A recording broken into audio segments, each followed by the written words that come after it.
की धारा है धारा जो देती दुखों से किनारा।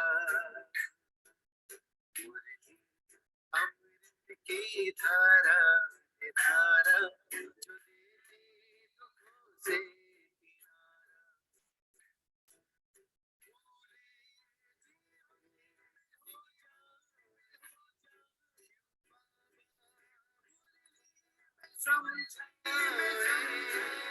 पूरे जीवन में हो जाए शिव बाबा मुरली में समझाए।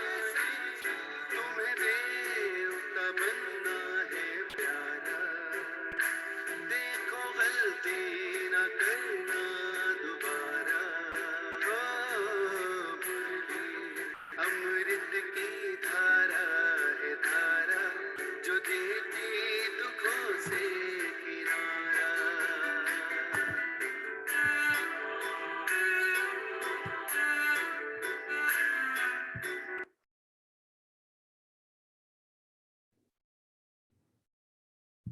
ओम शांति। ओम शांति। ओम शांति। सभी रिलैक्स होकर बैठे, बुद्धि को चारों तरफ से हटाकर पूरा ध्यान भ्रिकुटी के मध्य में। ये मुझ आत्मा का निवास स्थान है। मैं आत्मा इस शरीर की मालिक हूँ। मैं आत्मा इन कर्मेंद्रियों की मालिक हूँ। मैं बहुत भाग्यवान आत्मा हूँ। परमपिता परमात्मा शिव बाबा ने मुझे अपना बनाया है। रोज मुझे गुणों से, शक्तियों से, ज्ञान से भरपूर करते जाते हैं। तो इसी नशे में स्थित होकर वाह मेरा भाग्य, वाह मेरा बाबा और वाह ये ड्रामा, हम सभी आत्माएं अपने परमपिता परमात्मा शिव बाबा के महावाक्य सुनेंगे। ओम शांति। आज 1 दिसंबर 2021 बाबा के महावाक्य हैं। पहले सुनते हैं मुरली का सार। मीठे बच्चे, क्रोध भी बहुत बड़ा कांटा है। इससे बहुतों को दुख मिलता है, इसलिए इस कांटे को निकाल सच्चे सच्चे फूल बनो।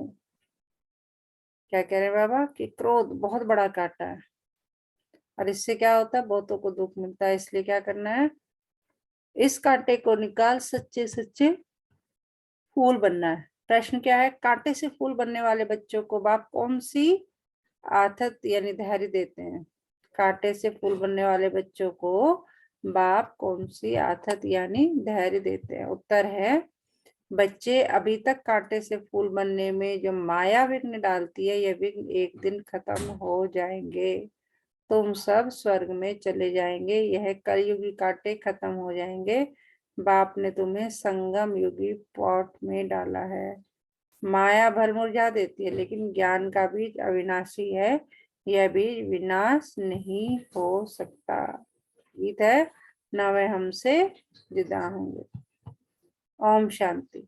शिव बाबा ब्रह्मा के तन से मीठे मीठे सिकिल दे रूहानी बच्चों प्रति गुह्य राज व ज्ञान समझा रहे हैं।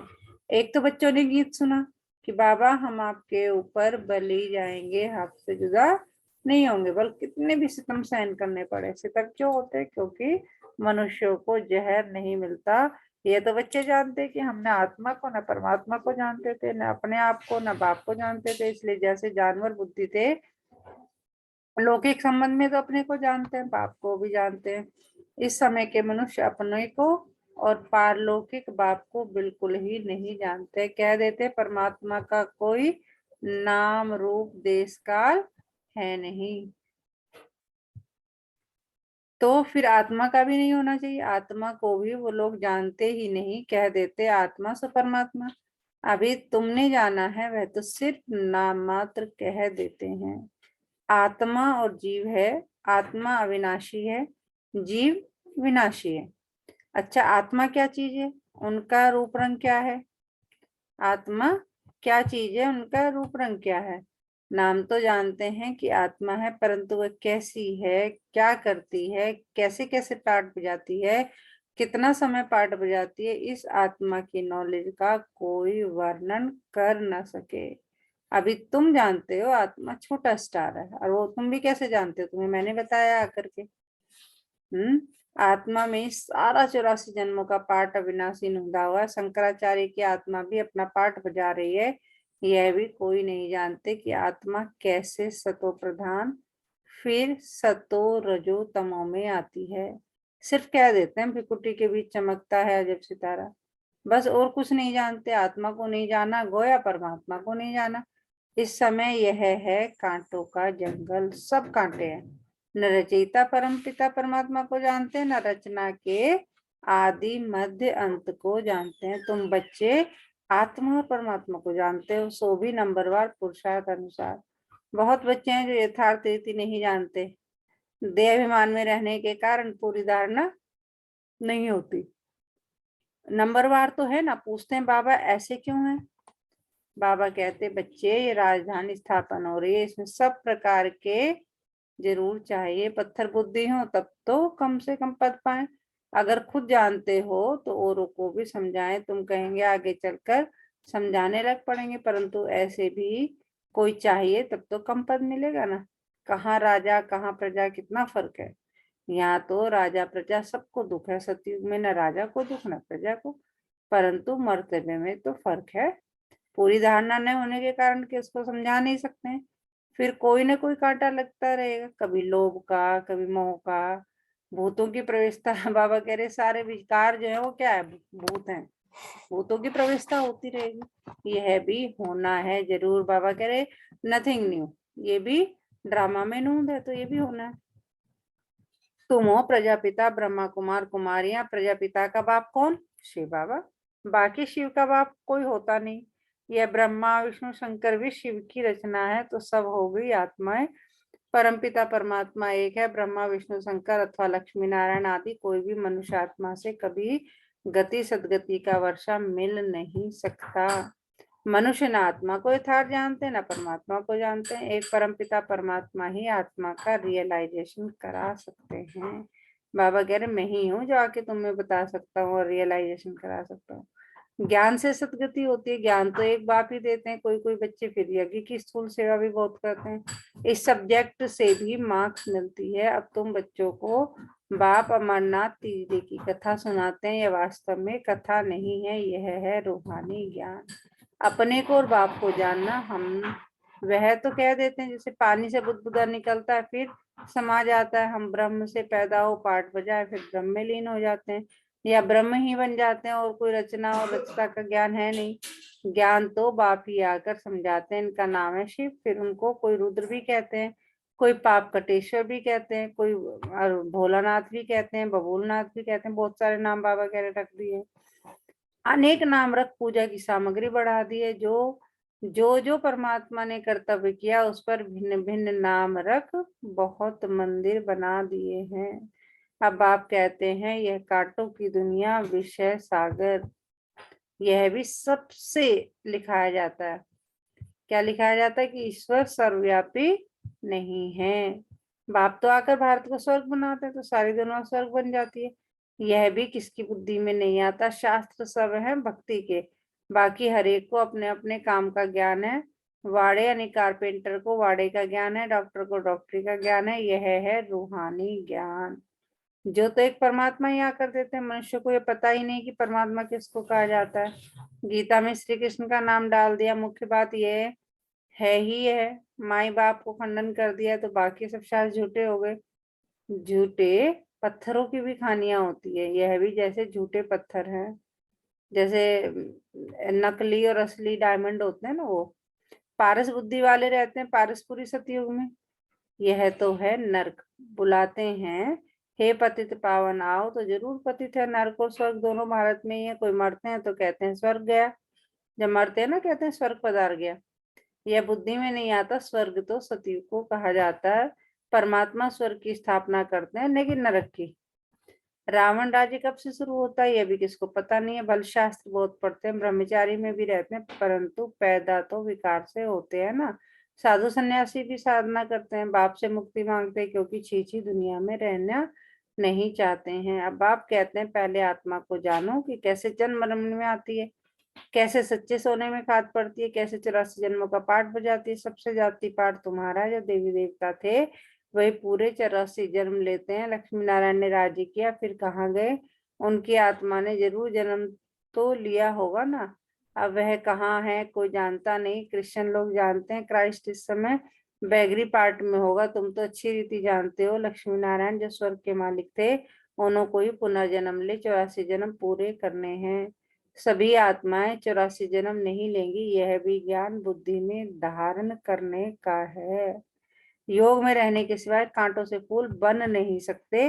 बाबा कह रहे योग ही एक ऐसा साधन है, एक युक्ति है जिससे तुम कांटों से फूल बन सकते हो। योग से भी कर्म विनाश होंगे, सतो प्रधान फूल बनेंगे। जब तक यहाँ है तब तक कुछ न कुछ कांटेपन का अंश रहेगा। फूल बन गए फिर तुम यहाँ रह नहीं सकेंगे। फूलों का बगीचा सतयुग को कहा जाता है। अभी तुम कांटों के जंगल अथवा रावण के राज्य में हो। सब कांटे ही कांटे हैं। जो बहुत कांटों को फूल बनाते हैं उन्हें ही सच्चा खुशबूदार फूल कहेंगे। एक फूल होता है किंग ऑफ फ्लावर, सफेद होता है, टेबल पर रखा जाता है, फिर खिलता रहता है, खुशबू बढ़ती रहती है। ऐसा फूल कोई होता नहीं। अब किंग फूल है तो क्वीन भी चाहिए, रात की रानी। गुलाब मोती आदि अच्छे अच्छे फूल हैं। फ्लावर शो दिखाते हैं, वहां सब अच्छे अच्छे फूल ले आते हैं। जो अच्छे अच्छे फूल लाते हैं उनको इनाम भी मिलता है। तुम भी फूलों का बगीचा बनाते हो ना। शिव पर फूल चढ़ाते हैं, उसमें रतन जोत अक के फूल भी चढ़ाते हैं। बाबा ने समझाया है। मैं यहाँ तुम बच्चों को फूल बनाने का पार्ट बजाता हूँ। सब तुम सबको क्या बना रहा हूँ? मैं फूल बना रहा हूँ। मैं जानता हूँ कौन गुलाब के फूल है, कौन मोतिया के, कौन रतन जोत है, कौन अक है। सबसे छीछी होता है अक। सबसे चीची क्या होता है? अक का फूल होता है। उनकी चलन ही कांटों में सल होती है। कोई कोई बहुत तीखे कांटे हैं। क्रोध भी एक कांटा है, बहुतों को दुख देते हैं। अभी तुम कांटों की दुनिया से किनारे में हो, संगम पर हो, कांटों से फूल बन रहे हो। जैसे माली कांटों को निकाल फूलों को अलग पार्ट में रखते हैं, गुलदस्ता बनाते हैं ना, तो तुमको भी सजाते हैं उसे अच्छे से। तो बाबा भी हमें क्या करा रहा है? सजा रहा है फूलों को। तुमको भी बाबा ने अलग कर दिया। तुम संगम पर हो, तुम्हारी मरम्मत होती रहती है, फिर भी माया कांटा बना देती है। फिर भी एक बार हमारा बन गया ना तो ये माया के विघ्न भी एक दिन खत्म हो जाएंगे। फिर ये जो पॉट में लगे हुए फूल है वह सब स्वर्ग में चले जाएंगे। कलयुगी कांटे सब भस्म हो जाएंगे। तुम कितने थोड़े फूल हो, तुम्हें संगम युगी पॉट में डाला है, बीज बोया हुआ है, माया का तूफान लगता है तो मुरझा देता है।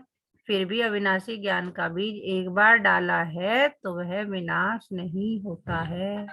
बाप बैठ बच्चों को समझाते हैं, तुम बच्चों को बहुत बहुत निडर बनना है। बाबा कहते हैं यह लिख दो कि हर 5000 वर्ष के बाद यह मेला प्रदर्शनी हम इस संगम पर दिखाने आए हैं। यह तो लिखना है कि ये लड़ाई 5000 वर्ष के बाद लगती है, पुरानी दुनिया को नया बनाने या नरकवासियों को स्वर्गवासी बनाने। बाबा डायरेक्शन तो बहुत देते हैं, युक्तियां तो बहुत सहज बताते हैं। बाप को याद करो और स्वर्ग की बादशाही लो। मनुष्य तो पानी में टुपका मारते रहते हैं। सो भी सागर में जाए ना, नदियां सागर से निकली हैं। नदियां का बाप सागर है ना, वहां जाकर स्नान करो, परंतु वह खारा है इसलिए मीठी नदियों में स्नान करते हैं। अभी तुम हो ज्ञान सागर के बच्चे। ज्ञान सागर पतित पावन बाप है, तुम उनके बच्चे। जो जितनी जास्ती सर्विस करेंगे तो समझा जाएगा यह अच्छा फूल है। प्रदर्शनी में भी घड़ी घड़ी अच्छे फूलों को बुलाते हैं, समझते हैं फलाने हमसे होशियार है, परंतु होशियार का फिर भी रिगार्ड रखना चाहिए। बाबा हमेशा समझाते हैं कभी क्रोध नहीं करो, प्यार से समझाओ। क्रोध कोई करता है तो बाबा समझते हैं इनमें कड़ा भूत है। माँ बाप पर भी क्रोध करने में देरी नहीं करते हैं और ही दुर्गति को पा लेंगे। गरीब निवाज कब गरीबों पर क्रोध करेंगे क्या? गरीब निवाज बाबा आया ही है गरीबों को साहूकार बनाने। यहाँ जो पदम पति है दूसरे जन्म में नौकर चाकर बनेंगे। गरीब जो अच्छी रीति पढ़ेंगे वे जाकर राजा रानी बनेंगे। ऐसे भी सेंटर्स पर आते हैं जो ईश्वरी सेवा में कुछ नहीं देते हैं, उनको पता ही नहीं कि थोड़ा भी बीज बोने से हमारा भविष्य कितना ऊंचा बनेगा। सुदामा का मिसाल है ना, ईश्वर अर्थ दान करते हैं, समझते हैं दूसरे जन्म में फल मिलेगा। बाबा लिख देते हैं बच्चे तुमको एक ईंट के बदले महल मिल जाएगा। जहाँ कोड़ियां देते हो वहां हीरे बन जाते हैं, इसलिए चावल मुट्ठी का गायन है। गुरु नानक के टिकाने में जाते हैं, कुछ न कुछ रखते जरूर है, परंतु यहाँ तो बाप दाता है ना। बाबा कह रहे मैं तो खुद ही देने वाला हूँ तुम्हें, तुम्हें अपना जो है कल्याण करना है तो तुम करो। अच्छा, मीठे मीठे छोटे बच्चों प्रति माता पिता बाप दादा का याद प्यार और गुड मॉर्निंग। रूहानी बच्चों को नमस्ते। हम रूहानी बच्चों की रूहानी माता पिता बाप दादा को सर्व संबंधों से याद प्यार गुड मॉर्निंग। नमस्ते बाबा, नमस्ते, शुक्रिया बाबा, शुक्रिया। तो इसी नशे में रहे, पाना था जो पा लिया और क्या बाकी रहा, वाह मेरा भाग्य, वाह मेरा बाबा और वाह ये ड्रामा। तो हमारे बाबा ने आज हमें क्या पढ़ाया, क्या सुनाया, कौन बताएगा?